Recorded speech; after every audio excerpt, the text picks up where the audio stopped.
AP MEPMA RP employees union విశాఖలో GVMC Gandhi విగ్రహం వద్ద నిరసన తెలిపారు. ఈ నిరసన కార్యక్రమంలో పాల్గొన్న సిఐటియు జిల్లా ప్రధాన కార్యదర్శి ఆర్కేఎస్పీ కుమార్ మాట్లాడుతూ 5 నెలలుగా ఆర్పీలకు జీతాలు చెల్లించకపోవడం అన్యాయమన్నారు. విపరీతమైన పనిభారం రోజురోజుకి పెంచుతున్నారని, పనికి తగ్గ వేతనం కూడా చెల్లించడం లేదని మండిపడ్డారు.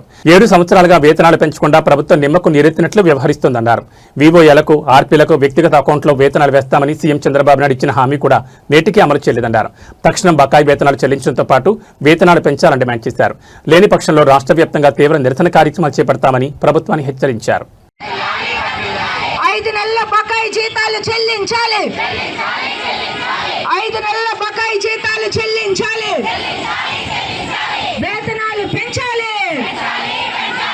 వేతనాలు పెంచాలి. కనీస వేతనం 26,000 రూపాయలు ఇవ్వాలి. కనీస వేతనం 26,000 రూపాయలు ఇవ్వాలి.